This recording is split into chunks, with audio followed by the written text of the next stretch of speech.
This is a fossil fish called Rhacolepis, and it comes from a region of northeastern Brazil and from lower Cretaceous sediments belonging to the Crato Formation. The Crato Formation is famous for its fossil fishes, many of them preserved, like this one, in calcium carbonate concretions.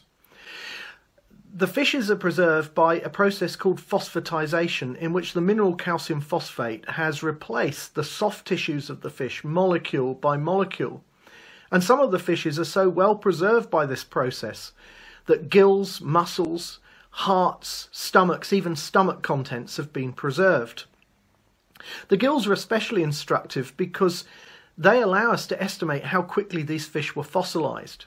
If you take a modern fish, say a trout, it takes about 4 to 5 hours after death for the gills to be swarming with bacteria and for the soft tissues to begin breaking down. In fact, after only 1 week, all the soft tissue would be gone. And some changes are even faster. The secondary folds in the gills begin to collapse within 1 to 3 hours as blood pressure is reduced.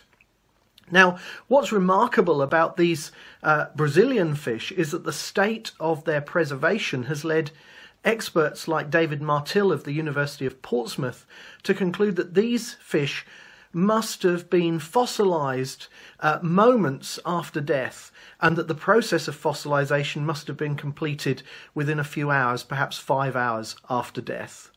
In fact, in some cases at least, fossilization may even have been the cause of death. We perhaps have to envisage a remarkable scenario in which the chemical changes in the water through which these fish were swimming was fossilizing them alive. Now, appropriately, this remarkable type of preservation has been called the Medusa effect, after the snake-haired Gorgon of Greek mythology, who could turn people to stone merely by looking at them. And these fossil specimens from Brazil aren't even particularly rare. They turn up quite often in rock and fossil shops, and you may be able to pick one up for yourself.